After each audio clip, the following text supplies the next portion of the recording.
Okay, welcome to my top 15. Oh my gosh, I can't even believe I get this error. Welcome to my top 15 game apps fourth quarter for 2015. Okay, and I'm gonna get this rolling. Okay, and I'm gonna start with number 15, which is the Enchanted Cave 2. Now, I can't see the camera, so this is a little challenging.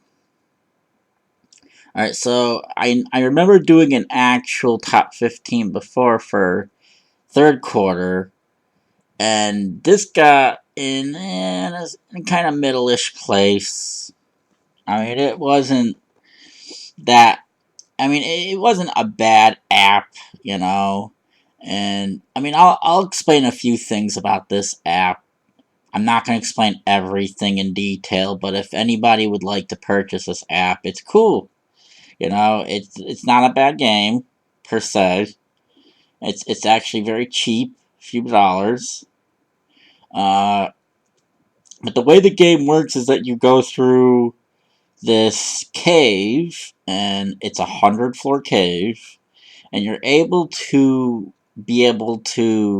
fight enemies turn-based and collect armor and weapons and gold and all that good stuff that will help you on your quest. Now, you also get levels, and you know it's an RPG. It's pretty much like a dungeon RPG like game. You know, your normal dungeon RPG. Sorry if the camera's a little off. I can't really see the video, so alright. So that is Enchanted Cave. And do I think it's actually worth a purchase? I think it's okay for an app. I still have it on my phone, so it's not that bad. I mean, I think I've gotten up to like floor 50, so it's not that bad for an app. So, okay, we're gonna move on to the next one, which is number 14.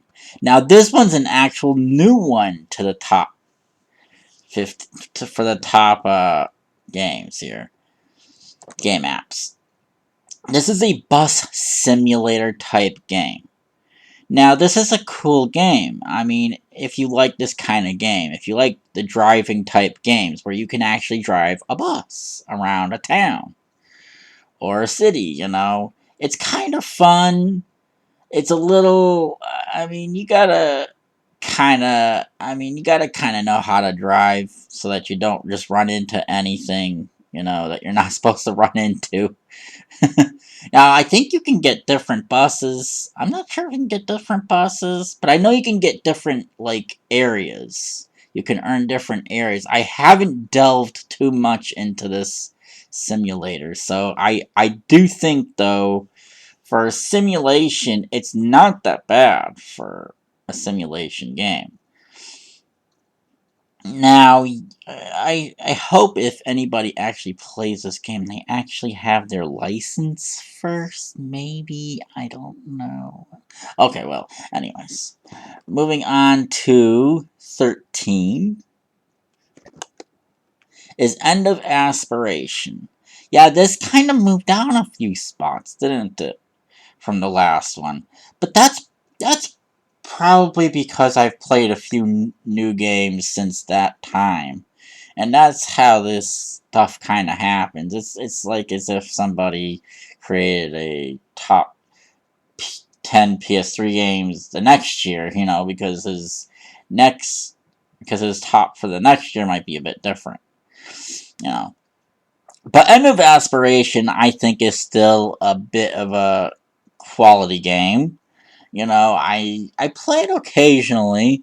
I mean, I have beaten it now.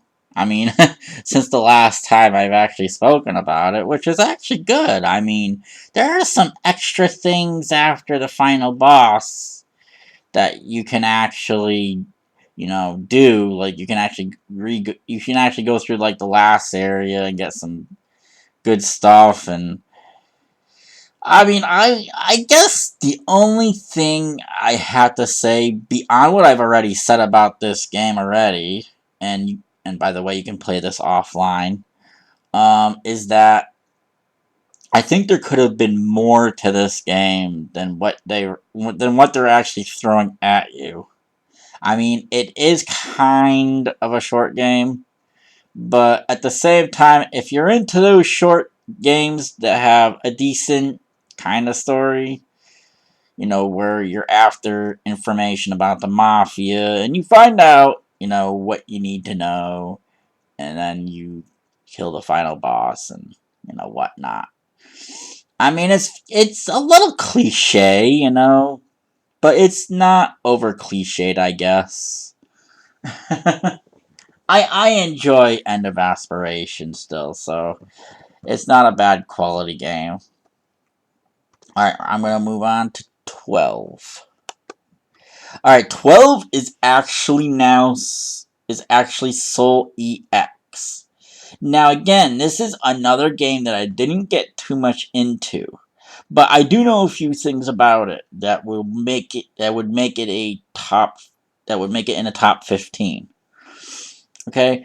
Now the thing with this game actually is that you actually play as a guy who is on a journey. And like I said, I didn't get that far into it. I mean, I basically have played maybe the first few areas. You fight like guards and I mean, the game I don't know, like, I mean, it is cool and all.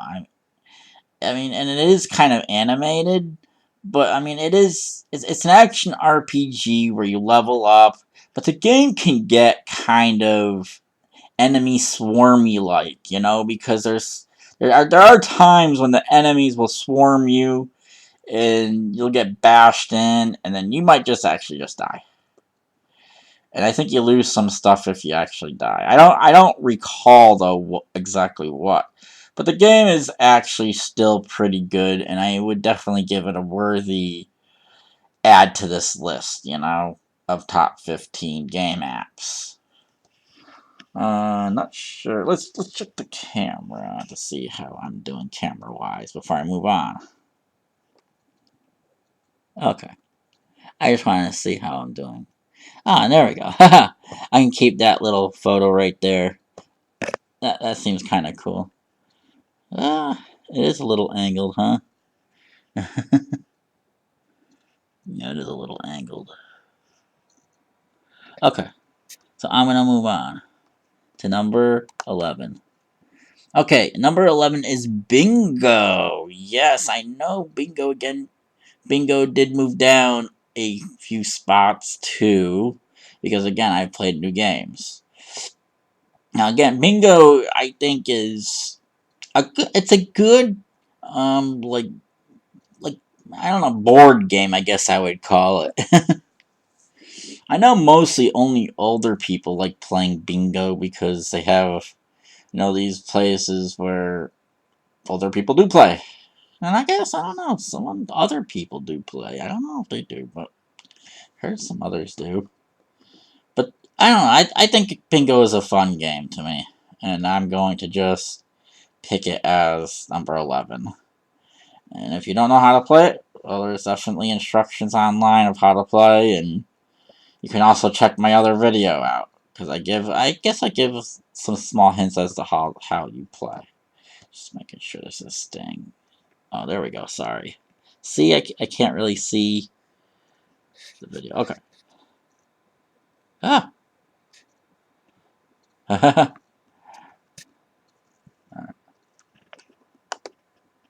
Okay, then, and number 10 is Family Feud. I should just make sure that I got this camera. See what I mean? Family Feud 2 is actually still a fun game to me. I've played it a handful of times this month, and it's still fun. I like guessing the answers and finding out and learning what the top answers are. Even if I don't know, I mean, I can throw a stupid answer out and not really know, and get the buzzer,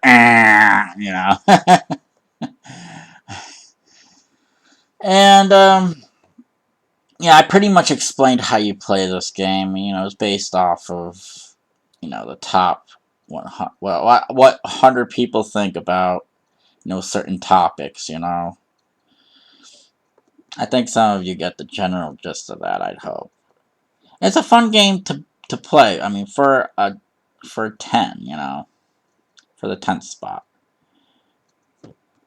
and it's free to download, by the way. And one more thing.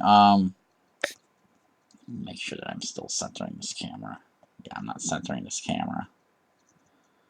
Alright. One other thing is that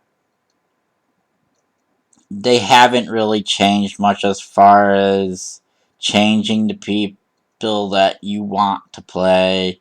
I mean, I'm still kind of upset about that, which is probably also why it gets the number 10 spot. If they were to change that and maybe change the players, maybe every other day or even every day, I mean, it would still be just so good. I mean, I know they haven't figured it out. I'm probably going to be making a complaint on their board about it, so I hope they do. Time to move on. Deal or No Deal is number 9. Yes, this game is really good. I like Deal or No Deal,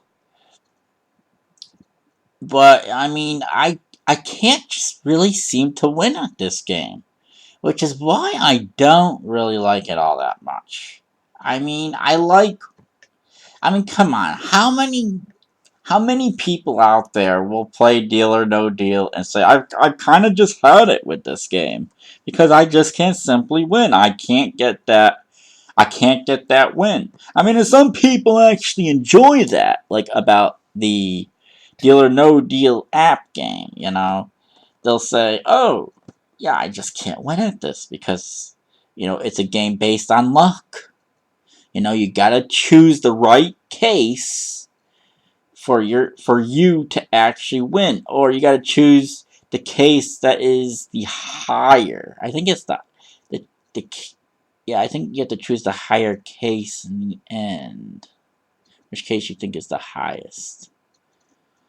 I can't really recall, but I think that's what it is about. But there are a few other mini games you can play beyond that, you know, for the Deal or No Deal kind of game. But it is still an absolutely fun game to play, even though it has its wicked downs. Like, you don't win that often, and when you do win, it's not probably an exorbitant amount, you know. I mean, unless you actually do win. I mean, I'm sure there are rare occasions where people actually do win Deal or No Deal and they'll purchase tons of gold. You know, the coins that you need to play. Oh, and also, the one thing that I'm actually very happy about with the team behind Deal or No Deal, and I have to mention this, is that they changed their setup. As a matter of fact, now their setup is along the lines of um, Family Feud 2, which is they now give you a free spin, and that within that free spin you get like free coins. I think that was an excellent change. I love the change. I mean, I think they literally get like a 10 out of 10 just for that change alone. But I can't give it the top 10 because I think that your chance of actually winning is just too freaking low. I mean, it really is a game based on luck. And I'm not a huge fan of games based on that, although this game is fun. I mean, I guess it's a complicated kind of situation, if you kind of ask me. You know, it's fun because it's not something you can take serious, but at the same time, if you keep spending coins, you're probably not likely going to win. I mean, and I've just noticed that case in case because it is based on luck. All right, I don't want to spend too much time on this, but I do want to get my point out about that though, especially about a game that's called Deal or No Deal. All right, and now we're going to number 8. All right, now this is Cashword, Michigan Cashword. Okay, let me make sure this is centered. Ooh, okay, sorry. for the non-centerish.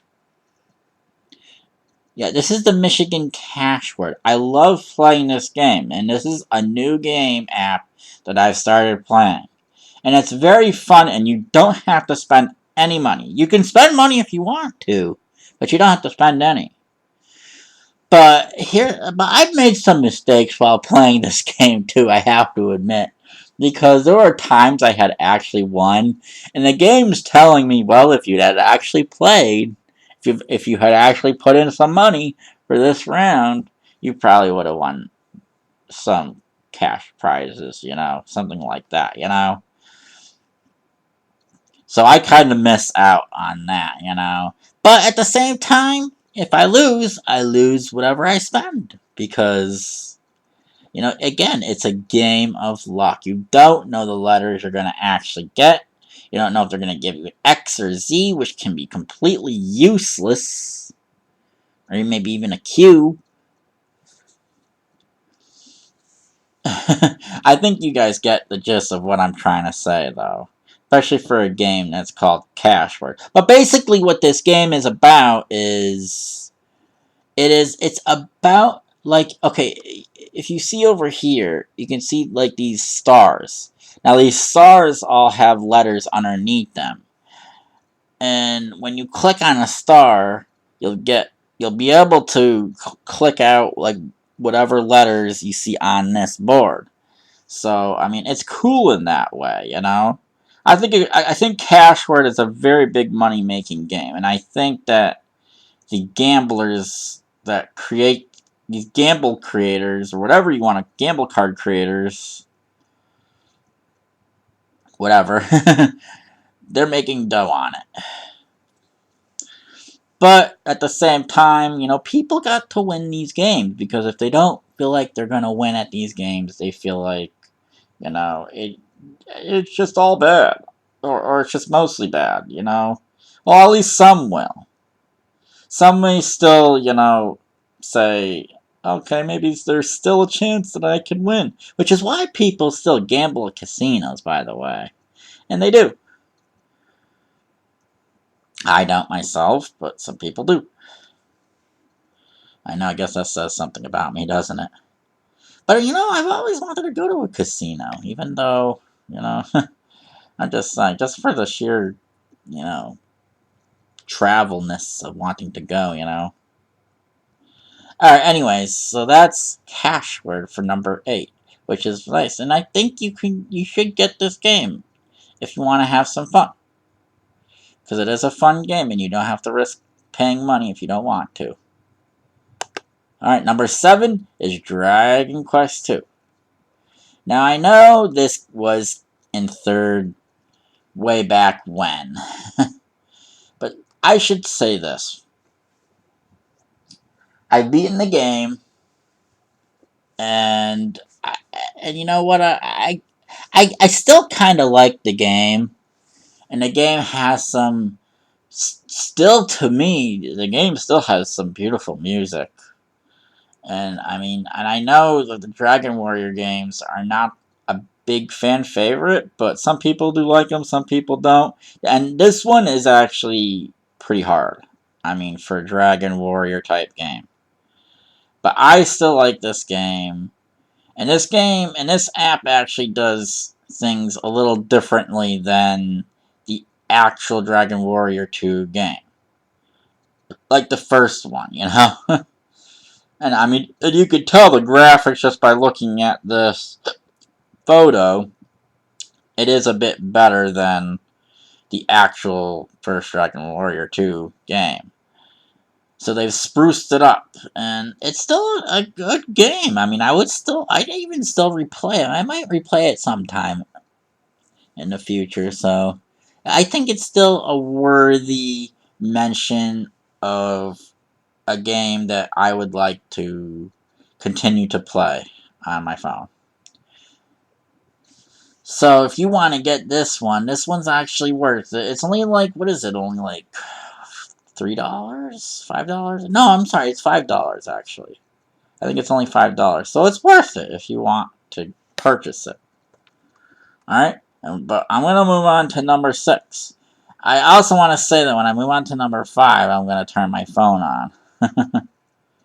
Alright, I'm going to turn some music on. And this is Asdivine Dios. Now, I want to say this at first. I like where this game is going. Okay? This is actually a pretty good game. I mean, as far as I've actually played, because I haven't actually beaten it. It's actually fun. But I'd be careful with playing with the hard mode because it is very, very, very hard. But if you enjoy that, I mean, I literally had quit many, many times just trying to beat the hard mode. It is like this is one game that takes hard mode very serious, and you will die often in hard mode unless you really plan every single attack out like as if you're going to die the next turn. It's sad, but it's kind of true, you know. But what is this game like? I mean, it's a turn-based RPG with some decent. I mean, it has some decent music. I mean, I would think like along the lines of like Secret of Mana, you know, and those kind of type games. And the graphics are along that too. Except I think I don't know. Yeah, like I think they're along the lines of it. You know, it's not exact or anything, but it is a turn-based game. It is a sort of long game, actually. Sorta. I mean, I haven't really gotten too far. I mean, I've only gotten to like the second continent, and I am actually enjoying the game. But I will say this: only on medium right now, like the normal medium mode, because the hard mode is a royal bitch. And I'm gonna just say it now. It is a pain in the freaking ass. But I did try, though. I did. I mean, because I wanted to start out, you know. Actually, I did start out playing the medium. And what's this story actually about? I'm trying to think. Oh yes, yes, yes. This story is actually about uh like this. I don't know, like this spirit, kind of like is absorbed by this human that wants to do evil deeds, and he wants to get in the way of these protagonists that um well that want to protect these trees that are all around the Asdivine Dios world. And I think it's an interesting game. So far, I haven't played too much of it though, but I think it's definitely a worthy purchase if I mean because it's free. I mean, you could probably just download it. I got the free download, so I think this is a free download. Or did I pay for it? I don't remember. I don't remember. I think I thought it was free, but I don't know. It's been that long, so. But if you like that kind of game, you know, turn-based, kind of old school, it's not that bad, actually. It really isn't that bad of a game. But I don't think it deserves the number 1 spot at this time. Alright, so I'm going to move on to number 5, but before I do that... Alright, just give me a minute.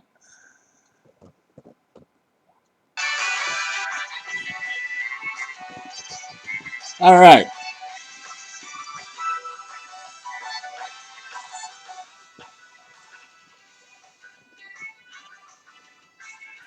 Oh, sorry about that. Alright, it's Kritika.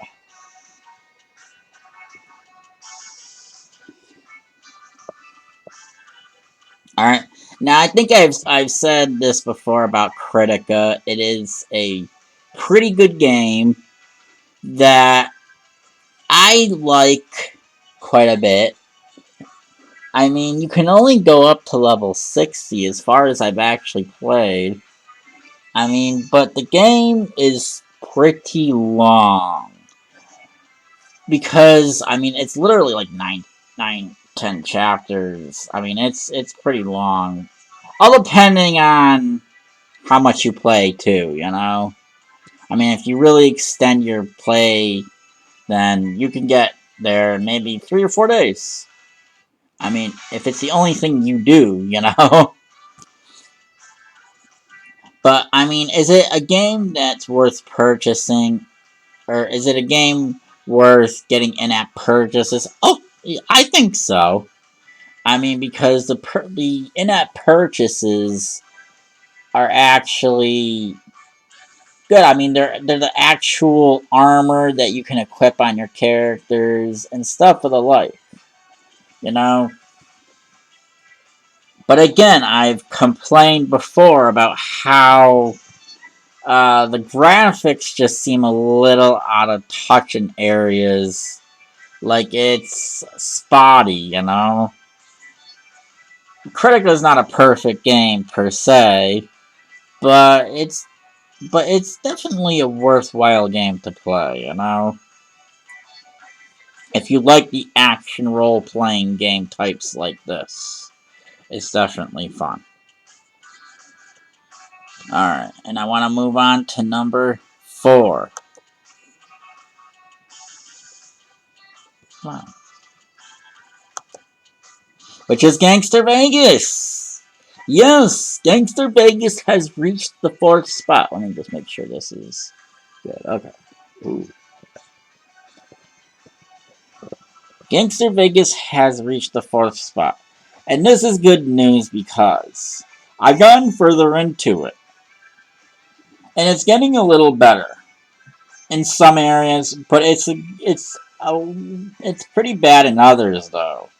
Because as I play more and more, I notice that the game forces you to play side quests, which I do not really like.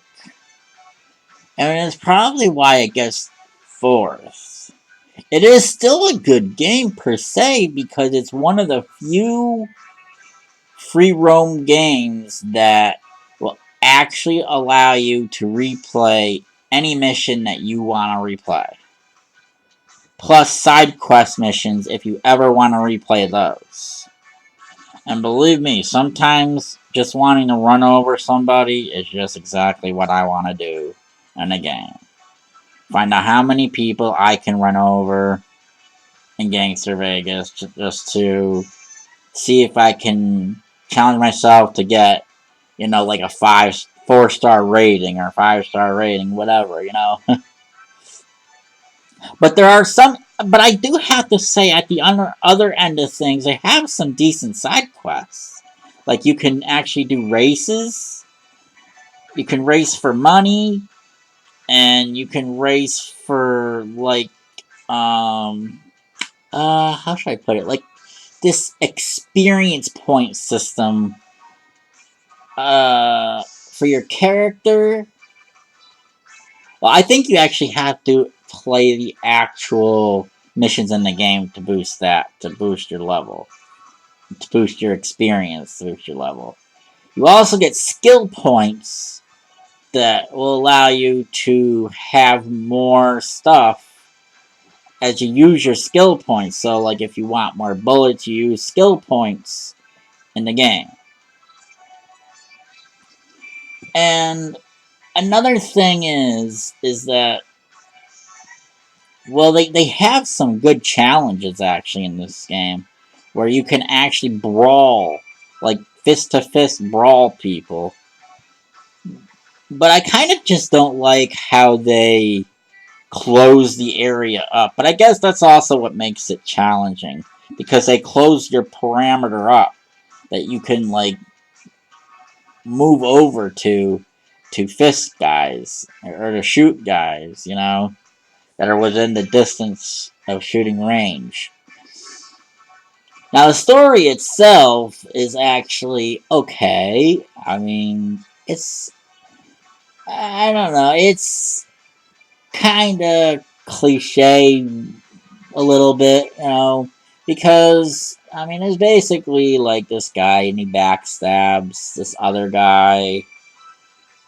He lets this other guy down and now he's pissed off at him, so he has to find friends that will help him find out his whereabouts and take him out himself. He don't like him.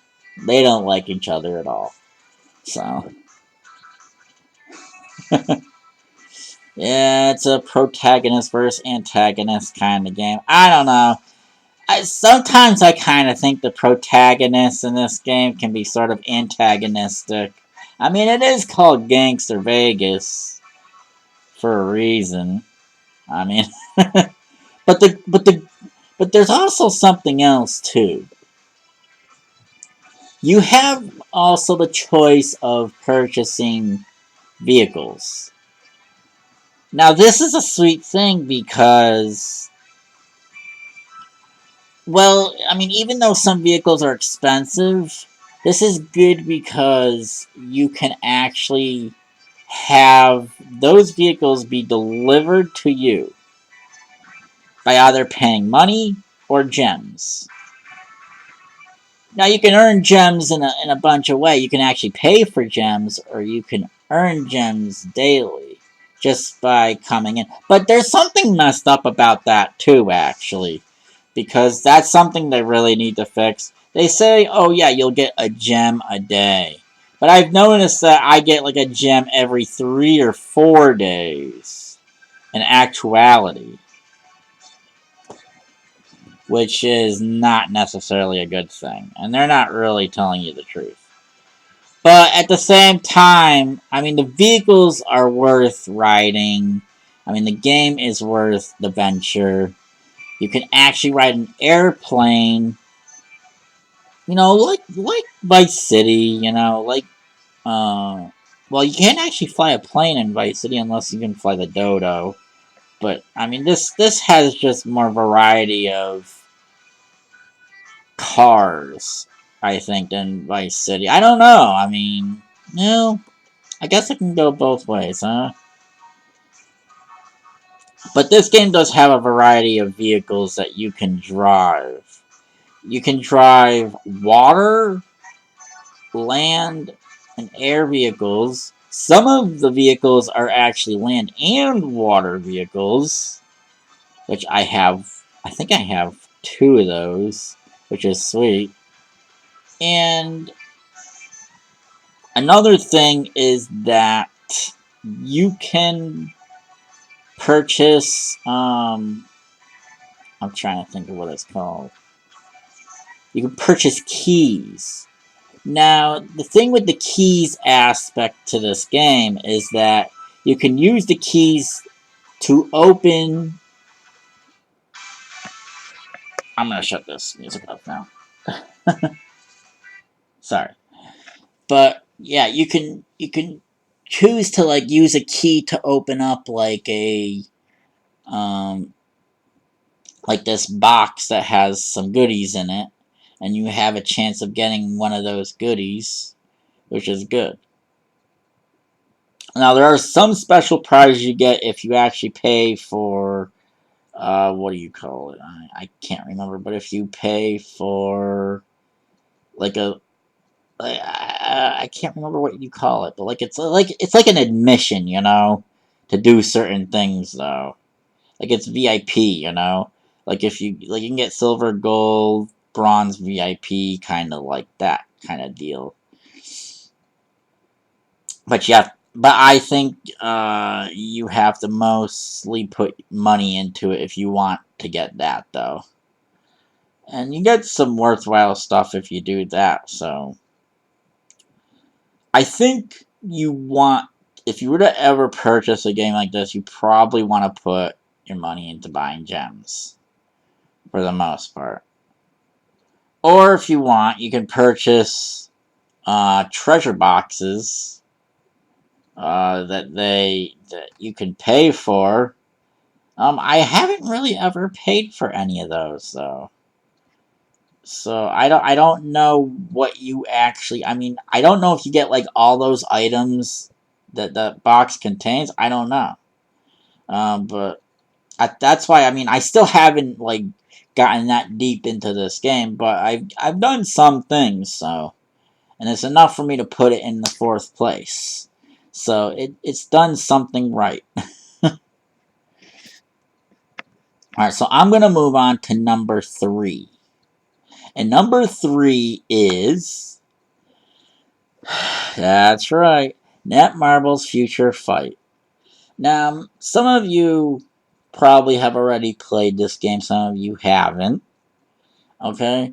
And for those who haven't, this is an awesome game to play. Now, I know it moved down 2 spots from first the last quarter, which is pretty understandable because I guess I'm kind of getting a bit bored with the game. I mean, I don't hate it or anything. I guess what I meant, I think it's not just the boredom. I think it's the, hold on, let me see if this is centered. Yeah, I think it's also that whenever I play this game, I'm thinking to myself, is this like better than the PS2 version that Marvel has for us? What's that one called? Ultimate Alliance? I don't know. I mean, because you're able to play as 4 characters at one time. Well, in this game, I mean, you play as one character, and sometimes they give you another character that will help you out on your quests throughout the stages. I mean, which is sweet. I mean, it's a nice thing. But at the same time, I guess I'm comparing it to Ultimate Alliance, and I'm just quite not seeing it being better in some ways. You know? Because Ultimate Alliance allows you to have 4 characters, but you do get a action-packed adventure, which I absolutely do love. I love that about this game. And I did make a complaint about this game, about them not allowing people to reach level 20 for their equipment. And they changed that, and they went to level 20, so they did the right thing. I know I kind of damned them because I moved it down to 3rd place, but I think it's because I've also played more games that I think that are just a bit better in other ways. And some people might be a bit surprised when they actually see what games are better than this one. And again, this Future Fight game is not a bad game. I mean, it's just kind of losing its touch a little bit. It's kind of losing its playworthiness because it's just not like Ultimate Alliance, and I like Ultimate Alliance for the PS2. Alright, so anyways, I'm going to move on to the next one, which is number 2, and that is Cross Hearts Arcadia, which was just the tune I was playing just earlier. Yes, Cross Hearts Arcadia has some of the most astounding music that I've heard on an app. Okay? I love the music from Cross Hearts Arcadia. Now, I know what some people might be thinking. What is Cross Hearts Arcadia about? Well, this game is actually about a young boy who's on an adventure. I I can't remember what they call this. An Eng. Now this thing right here joins you at the beginning, and basically, I'm trying to think of what they call it. It's an Alza, something like that. I don't remember. But like this thing joins you in the beginning. This Eng, and you actually share hit points with the character throughout the game, which I think is actually a cool idea.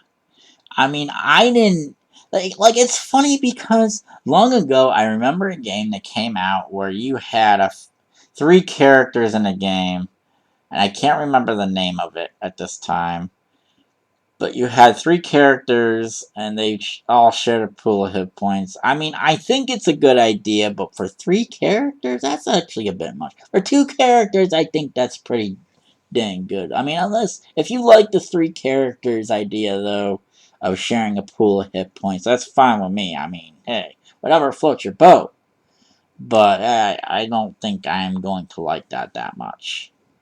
And this game actually really takes the cake to me because Cross Hearts, the music in Cross Hearts brings me back to the time when I played Secret of Mana, and I loved listening to the music of Secret of Mana, or Mana, whatever you want to call it, because some of the music is so, like it's similar, you know? It's not the same, but it is similar. And at times it's like, wow, this sounds like Secret of Mana so much.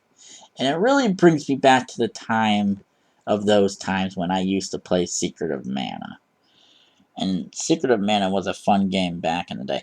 But to get back on Cross Hearts Arcadia, so basically, yes. And the idea of the game is to actually go to like these areas called sanctuaries, okay? Now, the idea is to learn why the and it's called an algiz, by the way. I just remembered what they call the boy here is an algiz, and the reason why they call him an algiz is because he can bond with an eng. Okay. Of course, they also have an adversary too that can also bond with eng, so he's also an algiz. And well, that I mean, it's a cool idea and it's very different. I mean, I haven't played too many games that are actually like this, but I have to say something too before I move on with other things I want to say about this game. This guy actually looks like Croy from Opus Cell so much. I just had to say that.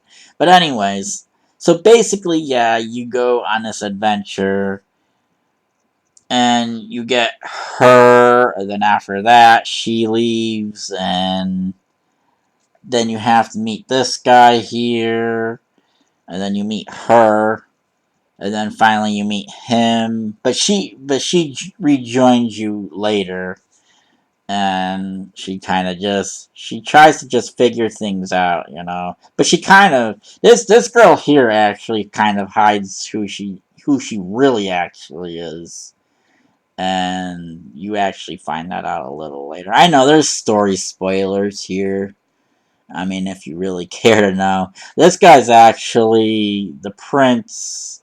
I don't know, I guess he's like the brother to some prince. I just got to the point in the game where I actually get him, and he's actually a worthwhile character to have in your party. But, I mean, because he has a good mix of healing and attack magics. Now, one thing I'd actually like to point out is that along the adventure, I mean, the game extends. I mean, it's pretty lengthy game. I mean, and the game does get rather difficult once you start actually getting to other continents after the first one. The game really takes a step up, and but they also at the same time give you a worthy amount of EXP.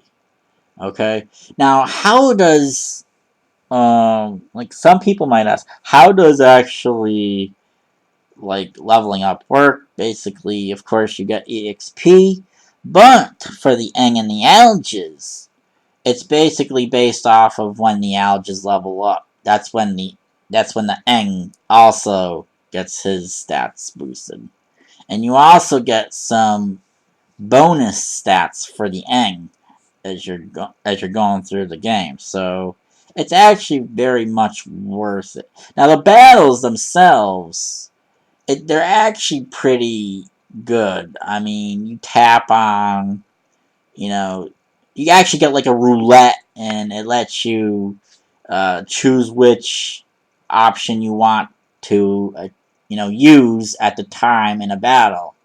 And you can use whatever is on that roulette. That you kind of just earn along the way, which is sweet. Now, I've only gotten to about halfway through, and I have to say that I'm really enjoying this game. It is a really good game. I think that people should actually purchase this game on their phone. I think this is a must have. If you want to have fun with an RPG, this is the one you want to have. It is fun. Some people might not like the bondage because of the shared hit points, but the Aang actually stays in back, which means that he takes half damage while the Alges, the boy there, actually takes full damage. Now, do I think there's any problems with this actual game? I have to say, there isn't a single problem. I don't really have a single problem to complain about with this game. It's kind of, I know, is it a perfect game? Well, I know some people might be hard on the graphics and stuff like that because they like the graphics for a game. Like, they'd rather go and play a PS3 game because the PS3 games have better graphics and stuff like that. But this game really takes the cake. The good thing with RPGs, at least most of them, is that thought is put into them and their stories. Even if some of the stories is one way, like even if it's like there's no side story or anything like that. But I mean, you do have a pretty full-fledged journey ahead of you if you play a game like Cross Hearts Arcadia, because it is a sweet title with great music. And as a matter of fact, the boss music to this game, once you actually get to an actual boss that creates the boss music, because you actually have to fight, I think you have to fight like 2 or 3 bosses before that actually happens. Oh, and I'm gonna get into that too. What are the bosses like? Um, Actually, I don't think the bosses are actually all that bad. I thought the bosses were actually pretty good. I mean, they weren't too difficult. I mean, as long as you heal enough to where your character just stays alive, and as long as you have the right stuff to be able to heal some kind of ailment that a boss might put on you, you should be okay. And you should be able to defeat the boss and gain a good amount of EXP. Okay, so now I'm going to move on to the next game. I hope some of you actually play this game. It really is a good game. I mean, for $3, I mean, you get your money's worth. That's even less than Dragon Quest 2. Alright, so now moving on to number 1, and that is Fanatic Earth. Now, I know some of you might be saying to yourselves, Fanatic Earth? Why that one? That one isn't really all that cool. Well, okay, from a graphical standpoint, it might not be the best. And from an I mean, like, it all depends, though. I mean, see, I like Fanatic Earth because I like the atmosphere. I like the whole space journey. Like, well, the basic story around Fanatic Earth is that you are in a gigantic bubble. That there is this, you're living in a city that is inside of a gigantic bubble. And outside that bubble is death. I mean, unless well, I probably really shouldn't spoil this, but I'll say this much. Well, the game starts you out with this guy here, and basically you are at a park and you gotta protect this girl, and you eventually do, and then after that she wants to take you to her apartment, and he's kind of like flirty with her, and she's flirty with him, and did I just say flirty? All right, but I mean it's definitely, I mean, I think it's a cool game. Then after that, let's see, the story starts to really open up once you actually get to the sewers. Because once you hit the sewers, you kind of are told what this game is basically about. I mean, what you are after. And the basic idea is to go after this company. See, he's after this company, the CEO of this company that's doing evil deeds. Okay? And the CEO is a very manipulative son of a bitch. I mean, well, like some of them. I don't know. I don't want to say too much, so. And as far as that is, but it is. But there gets to a point in the game, and this is where I think things get very interesting. Once you go into the sewers, the game wants you to actually go outside the bubble. I'm like, what the fuck? You want me to take my characters outside that bubble where that's death? But here's the plot twist here. They give you, I think what happens is you are given like this I don't know, you're given either this stuff or something that allows you to be able to go outside the shield. I mean, basically, it is a bubble, but they call it a shield. It's an exo shield. I guess that's what they call it, EXO shield. But once you go outside it, I mean, yeah, you're able to go outside once you get this stuff on. But I mean, the game has like, I mean, there's so much stuff going on in a game like Fanatic Earth. I mean, it is a really cool game.